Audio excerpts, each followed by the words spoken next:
اللهم صل وسلم وبارك على سيدنا محمد وعلى آله وصحبه عدد نعم الله الكريم وإفضاله.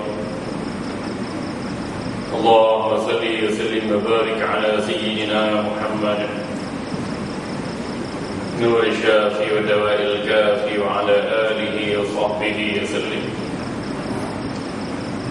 اللهم صل وسلم وبارك على سيدنا محمد القائل بحقوق الله ما ضاقت إلا فرجها الله وعلى آله وصحبه في كل لمحة ونفس جعل لكل معلوم لك. بسم الله الرحمن الرحيم. الحمد لله رب العالمين وبه نستعين على أمور الدنيا والدين. اللهم صل وسلم وبارك على خاتم الأنبياء والمرسلين سيدنا ونبينا وحبيبنا شفيعنا زخرنا محمد وعلى آله وصحبه من سار على نهجه إلى يوم الدين. سبحانك لا علم لنا إلا ما علمتنا. Maha suci Dika ya Allah, kami manusia tak pernah mengerti apa-apa illa ma'allamtana, kecuali apa yang Dika ajarkan kepada kami. Innaka antal alimul hakim, sesungguhnya Dikau lah ya Allah yang maha mengetahui lagi maha bijaksana. Allahumma arina al-haqqa haqqan warzuqna ittiba'ah. Ya Allah, bentangkanlah pada kami kebenaran dan berilah kekuatan pada kami untuk memperjuangkannya. Arina al-batila batila warzuqna ijtinabah. Ya Allah, tunjukkanlah kepada kami kepalsuan dan jauhkanlah diri kami dari mengikutinya. Allahumma alihna rusydana, kurnialah petunjuk pada diri kami yang hina-hina ini.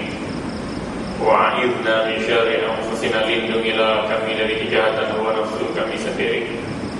Ashghilna rabbaka amman siwak, sibukkanlah dunia kehidupan kami untuk mengingatimu. Iqtah kulla qati'in yaktahuna anka, hancurkanlah setiap halangan yang menghalangi diri kami untuk menuju kepadamu. Allahumma inna ala zikrika, bantulah kami untuk merindui-Mu. Wa syukrika, bantulah kami untuk mensyukuri limpah ruah nikmat-Mu. Wa husna ibadatina, bantulah kami ya Allah untuk melakukan amal ibadah yang terbaik buat-Mu. Walhamdulillahi rabbil alamin. Assalamualaikum warahmatullahi wabarakatuh. Apa khabar semua tuan-tuan? Alhamdulillah, saya masih lagi diberi bonus dan bantuan subsidi untuk hidup. Mudah-mudahan sisa-sisa subsidi yang ada ini benar-benar kita jadikan sebagai satu wadah pengabdian kepadanya. Dan kita harap ibadat yang kita lakukan ini sentiasa menambah baik nilai hidup kita hari ini, esok lusa, hinggalah kita pulang ke pangkuannya dalam husnul khatimah. Tuan-tuan hadirin muslimin muslimat yang dirahmati Allah, kita juga bersyukur kerana ada sedikit kekuatan bagi kita untuk duduk seketika dalam majlis ilmu. Mudah-mudahan Allah sentiasa merahmati akal dan fikiran kita untuk sentiasa melakukan amal ibadat yang disukai lagi terhadap ini. Pada malam ini kita sambung kembali pelajaran kita menerusi kitab sifat salat Nabi yang sahih. Mana kita nak sambung tuan-tuan? Wajib mengetahui arah kiblat. Muka surat 33. Wajib mengetahui arah kiblat. Qala musannifur rahimahullah nafa'na bi ulumi fid darain. Sekarang kita ingin mengatakan mudah-mudahan kita mendapat manfaat ilmunya dunia akhirat. Wajib mengetahui arah kiblat. Setiap muslim yang balik sampai umur berakal wajib memahami cara-cara untuk mengetahui arah kiblat. Hal ini jelas bagaimana yang diperintahkan oleh Allah Subhanahu wa ta'ala kepada baginda sallallahu alaihi wasallam bahawa setiap orang yang ingin menunaikan solat wajib menghadap arah kiblat. Allah Subhanahu wa ta'ala berfirman, "Wa 'alamatin wa bin najmi hum yahtadun." Dan dia menciptakan tanda-tanda penunjuk jalan. Dan dengan bintang-bintang itulah mereka mendapat penunjuk. Dulu tidak ada kompas, tidak ada penggunaan peralatan moden seperti kompas, tidal light dan lain-lain. Tapi orang dulu berpedoman kepada kedudukan bintang-bintang. Jika digunakan bintang sebagai panduan untuk berlayar di laut, atau nak mencari arah di padang pasir yang lalu, atau nak menentukan tentang meningkatnya para air laut, menurunnya para air laut, bagaimana keadaan cuaca, boleh mereka menggerakkan aktiviti mereka menggunakan bintang. Cuma zaman sekarang ni kepenggunaan mencari arah itu berbeza sedikit melalui pengalaman hidup manusia, praktis yang dilakukan, kajian, penemuan, dan akhirnya kita berjaya menggunakan pelbagai peralatan yang moden lagi canggih dan menyenangkan hidup kita, alhamdulillah. Termasuklah penggunaan kompas, bahagian daripada alat yang digunakan untuk menunjuk jalan. Alat ini digunakan oleh manusia zaman moden untuk mengetahui arah kiblat. Setiap Muslim diwajibkan mengetahui dalil atau cara-cara mengetahui arah kiblat, sama ada dengan memerhatikan terbit dan terbenamnya matahari. Kita penentuan salat menggunakan kedudukan matahari. Bila gelincir matahari masuk waktu zuhur, bila banyak-banyak lebih panjang daripada hidupnya masuk waktu asar, bila terbenamnya matahari masuk waktu maghrib, bila hilangnya fajar senja masuknya waktu isyak, dan bila terbitnya fajar sadiq, fajar cerah di kaki langit, maka masuknya waktu subuh.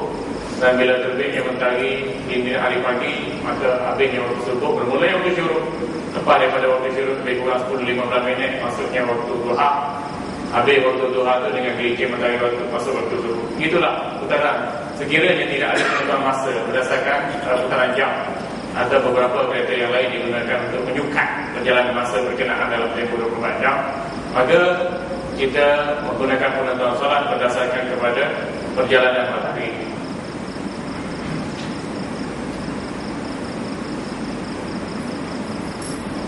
Selain itu, kita juga menggunakan kompas untuk mengetahui arah utara, selatan, timur dan barat dalam satu putaran menandungi 360 darjah. Dan oleh kerana kita diperintahkan oleh Allah, fa'inama tuwallu fasamma wajhullah, ataupun wali wajhaka syatrul masjidil haram, di mana saja kamu menghala atau keluar, wahai Muhammad, maka hadaplah wajahmu ke arah Masjidil Haram. Bila kita diarahkan oleh Allah untuk bersolat menghadap Masjidil Haram, dan Masjidil Haram yang difokus dalam ayat adalah merupakan Kaabah itu sendiri, maka bersolat menghadap Kaabah adalah satu kewajipan. Dan kita melihat koordinasi kita. Kita katakan kita dalam negara Asia Tenggara, Malaysia, Indonesia, Singapura, Brunei, kebanyakannya negara ini berkongsi matlak yang sama. Bila berkongsi matlak yang sama, maksudnya naik matahari, terbenamnya matahari, maka arah kiblat juga adalah lebih kurang sama. Dan baru bila kita melihat lingkungan bulatan 360 darjah formasi negara-negara Asia Tenggara termasuk Malaysia, maka arah kiblatnya tidak lagi daripada 360 darjah arah utara yang sebenar. Kita berada pada 290, 291, 292 dari premis utara yang sebenar. Itu adalah arah kiblat kita.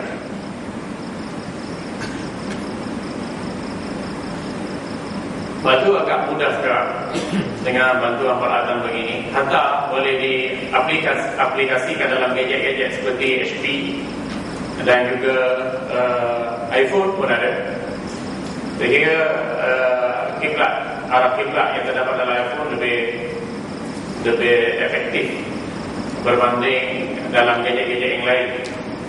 Sebab iPhone tu di samping kiblat yang disediakan dalam gadget berkenaan, kita boleh mengakses kiblat-kiblat yang lain yang dibangunkan oleh orang Islam kita. Cuma kita tengoklah Kalau kiblat itu tak jauh beza sangat antara mazhab. Dan ada juga arah-arah kiblat yang dibangunkan oleh orang Islam tapi berfahaman Syiah, orang Islam berfahaman Salafi Wahabi, dan orang Islam yang berfahaman liberal. Jadi dalam pengaplikasian gadget-gadget yang dibangunkan oleh mereka itu nak kena hati-hati sedikit lah. Namun kita dalam konteks negara Malaysia, kita ada Jawatan Kuasa Teknikal Falak Kebangsaan yang dihostkan oleh JAKIM sendiri sebagai Jawatan Kuasa Induk, dan kita menjemput ramai pakar-pakar yang mengetahui arah kiblat ini, termasuklah mereka yang berkecimpung dalam bidang sains kejuruteraan yang terlibat secara langsung dengan Jawatan Kuasa Teknikal Falak Kebangsaan. Alhamdulillah. Jadi kalau kita ada gadget seperti ini, kalau nak sembahyang, yang pertama sekali kita tanya orang, tanya masyarakat tempatan, mana arah kiblat. Kalau kita nak dapati surau, kita hanya mendapati ruang atau tanah lapang untuk solat, kita tanya orang mana arah kiblat, Kalau tanya orang jami bisa juga. Kalau tak ada orang untuk nak bertanya, fasalu ahla zikri kuntum la ta'lamun. Tak boleh nak realisasikan, kita tanya orang jahil, tanya orang tu kadang-kadang tak sembahyang. Macam kita naik ke betul, tanya pemegari Muslim, kita tanya mana arah kiblat, dia pun tak tahu arah kiblat dia. Kuk, main kuk, kita pun sembahyang dulu. Jadi kalau kita ada alat, kita tanya dia, kemudian kita buat kepastian dengan peralatan kita. Kita buka kompas, kita tengok kompas, tengok 290, 292, lagi mana kita berada pada lokasi Malaysia atau sekitar Asia Tenggara, tak lagi. Tak lagi. Sebab arah yang sama saja. Dan inilah perselisihan yang digunakan 290, 291, 292. Bezanya 3 darjah. 3 darjah digunakan dalam keputusan Jawatan Kuasa Teknikal Falak Kebangsaan. Lebih daripada itu 4 darjah, 5 darjah, 6 darjah tidak dibenarkan lagi. Dikira perselisihan yang besar lagi daripada premis kiblat yang sebenar. Itu adalah berkaitan ke penggunaan atau penentuan arah kiblat berdasarkan kepada peralatan teknik. Satu lagi ialah kaedah penentuan arah kiblat berdasarkan pada sistem manual. Yang pertama dengan petunjuk bintang-bintang, dan yang keduanya kita boleh menentukan arah kiblat bila mana matahari istiwa di atas Kaabah. Bila matahari betul-betul berada tegak di atas Kaabah, kita panggil matahari istiwa atas Kaabah. Matahari istiwa atas Kaabah ni bukan matahari duduk atas Kaabah, tidak, tetapi posisi matahari itu betul-betul menempati di atas Kaabah. Ini boleh disemak secara manual pada 24 Mei dan 16 Julai pada tiap-tiap tahun.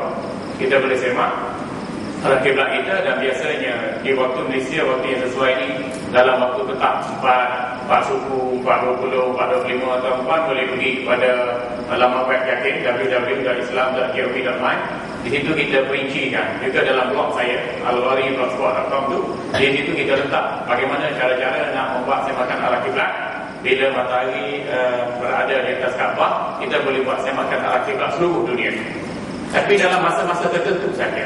Jadi masa-masa tertentu tu berubah, ikut hari, ikut bulan, ikut masa, ikut musim. Itu tuan-tuan boleh layari situlah. Dan penentuan tu mudah. Bila matahari betul-betul tegak berada di atas Kaabah, kita salahkan lansir pejabat ke rumah, ke pondok, ke hotel, ke resort. Kemudiannya kita biarkan cahaya matahari masuk menembusi premis kita itu. Kemudian kita baca satu tiang yang lurus. Bila matahari menyuluhi cahayanya tiang berkenaan, akan keluar bayang, dan keluar bayang serta dengan matahari, itulah arah kiblat. Itu mudah saja. Jadi sekurang-kurangnya rumah kita, lokasi kita, premis kita, resort kita tahu.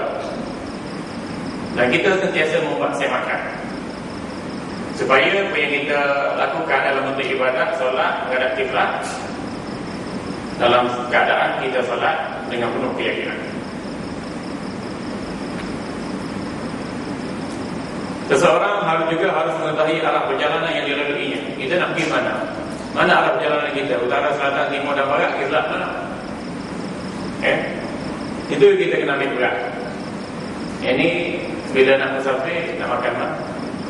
Tanya makan, nak makan mana? Nak makan apa?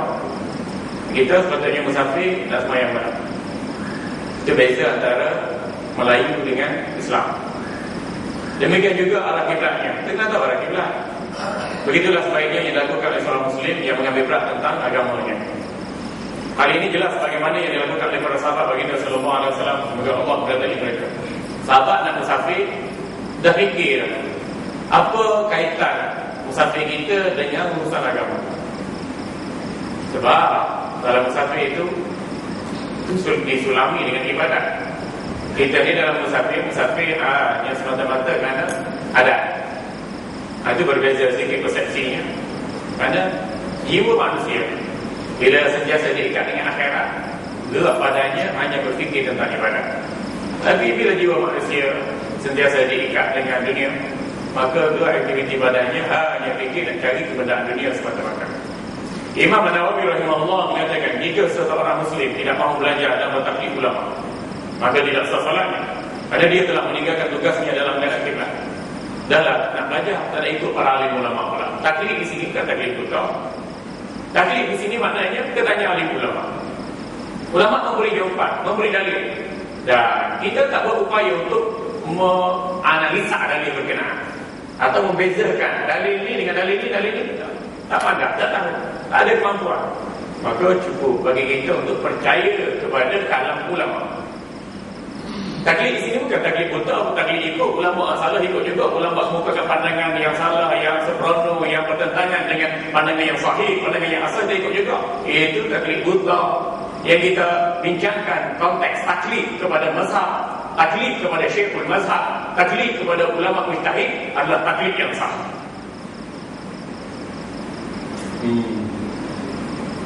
Kita boleh bincang masalah taklid, masalah talfiq. Dalam fiqh, dalam mazhab, dalam fatwa dan juga dalam akidah. Itu saya dah bentang masalah taklid, talfiq dalam akidah dan ibadah. Satu kertas saya bentang di IT pada muzakarah pakar pada tahun 4 Hijriah. Alhamdulillah.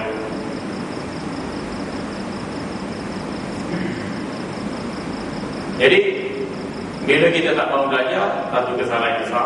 Sebab menuntut ilmu satu kewajipan. Bila tak mahu belajar, kita mencewaikan kewajipan dan besar. Dan yang keduanya, kita tak mahu bertaklid ulama. Kalau tak belajar, tak nak ikut ulama, mana-mana sendiri. Ni orang ni, orang sekarang ni banyak berlaku mana-mana sendiri. Mentang-mentang dia cemerlang bak kuasa, bak sijil, cemerlang bak ekonomi, bak kewangan, bak sakit puan dan sebagainya. Tak nak belajar ilmu ulama, belajar dengan internet. Baca-baca internet. Nah, kalau lah belajar internet itu sebagai satu pembelajaran yang formal, Imam Syafi'i tak payah belajar bahasa Arab.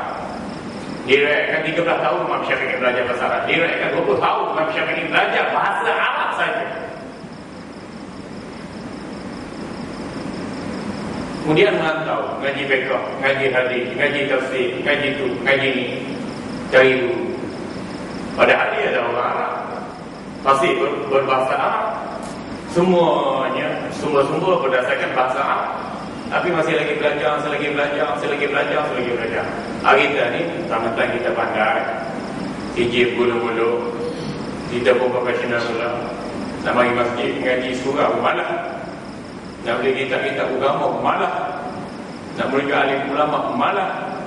Bila nak pergi jadi isu agama, membijakkan diri. Ini jadi bala pada umat kita.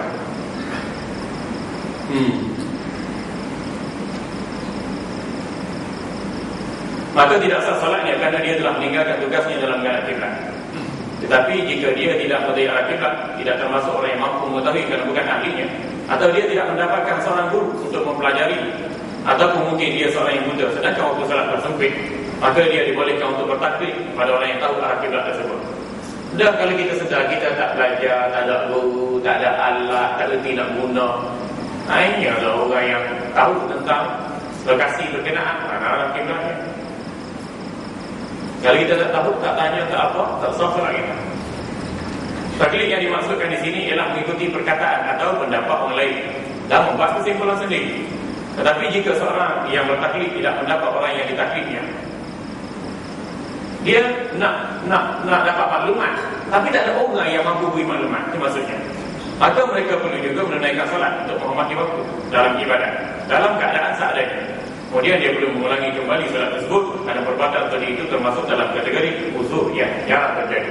Dia pergi satu tempat, tak ada orang. kiblat pun tak ada, bayang matahari pun tak ada, nak tanya orang pun tak ada. Tapi nak sembahyang ke mana? Nak sembahyang ke mana? Waktu dah nak habis dah. Sembahyang je lah, ke mana-mana pun. Kemudian bila dia dapati orang di situ atau keluar daripada lokasi itu dan dia tanyakan kiblat pada kawasan berhampiran, tahulah dia apa yang dia salat tadi ikut kiblat yang salah. Maka dalam kesempitan tadi dia harus solat menghormati waktu, dan solat menghormati waktu ini adalah sekadar menghormati waktu saja, tidak dikira sebagai melengkapkan tuntutan syarak. Justru bila dia tanya orang tu ceritakan tentang kiblat, bila dia tahu kiblat yang benar, dia wajib bersolat, mengulangi kembali solat yang telah dia tunaikan secara menghormati waktu berkenaan. Sebab kategori musuh seperti ini adalah sesuatu yang jarang terjadi. Hari ini perlu diambil berat oleh setiap individu Muslim, kerana menghadap kiblat merupakan syarat solat, dan syarat tidak menggugurkan ketetapan tersebut kecuali dalam keadaan tidak aman atau ketika menunaikan solat sunat dalam perjalanan. Keadaan ini telah diterangkan oleh Al-Quran dan hadis yang sahih. Pengecualian daripada menghadap kiblat dua perkara. Satu, dalam kes solat dalam ketakutan yang amat sangat, kita panggil solat syiddatul khauf. Mungkin malapetaka bahaya yang bakal menimpa kita, justru untuk menyelamatkan nyawa, maruah diri atau benda, kita terpaksa melarikan diri dalam keadaan waktu solat sudah hampir nak habis, maka kita solatlah dalam keadaan tidak menghadap kiblat. Itu dipanggil solat syiddatul khauf, ketakutan yang amat sangat. Bila kita bersolat dalam ketakutan yang amat sangat, maka dibolehkan untuk tidak menghadap kiblat. Buktinya fa in khiftum farijalan aw rukbanan. Bila kamu dalam keadaan ketakutan, maka tunaikanlah solat, sama ada melalui jalan kaki, melari, ataupun dengan menggunakan kenderaan. Juga kita telah sebut beberapa keadaan yang menjelaskan kepada kita bahawa baginda sallallahu alaihi wasallam bersolat sunat di atas kenderaannya tanpa menghadap ke arah kiblat. Perlu diketahui, jika seseorang masuki satu daerah, dia tidak boleh terus menunaikan solat belum mengetahui arah kiblat yang tepat. Dia boleh berusaha untuk mengetahui arah kiblat berkenaan dengan cara bertanya kepada penduduk setempat, atau mencari masjid, atau mencari surau di daerah tersebut. Jika dia mendirikan solat terlebih dahulu sebelum mengetahui dengan tepat arah kiblat, kemudian ada orang lain memberitahu arah kiblat yang sebenarnya, maka dia harus mengulangi solatnya. Pagi-pagi itu sembahyang, dengar 2 rakaat, 3 rakaat tu orang kata pakcik kanan sikit, pakcik kiblat pakcik salah. Ataupun ada orang pusing belakang kita, pusing sikit, pusing sikit. Nak teruk ke ataupun nak batalkan solat? Jawapannya, solat yang kita tunaikan tadi terbatal sebab tidak menghadap arah kiblat. Bila yang orang pusing kita pun terbatal juga, tidak menghadap arah kiblat. Kemudiannya, kalau dalam hati kita ada ragu-ragu, tadi kita solat salah kiblat, kemudian ada orang pusing kepada kiblat yang betul, nak teruk ke nak batal, nak teruk ke nak batal. Sikap ragu-ragu mendatangi hati kita tu sebenarnya telah membatalkan solat, sebab kita telah ragu pada niat kita. Ini yang Nabi sebut innamal a'malu binniyat wa innamal likulli imri'in ma nawa. Sesungguhnya setiap amalan itu dinilai dengan niat, dan seseorang itu diberi ganjaran berdasarkan apa yang dia niatkan. Jadi kalau ragu-ragu dalam pelaksanaan ibadat solat, rukun qalbinya dah cacat. Bila rukun qalbi dah cacat, maka otomatik solat itu terbatal. Jadi bila solat batal, adabnya, bila solat kita batal, tadi kita solat sini, tiba-tiba ada orang alihkan kiblat kita solat sini. Bila solat kita terbatal, kita nampak macam mana?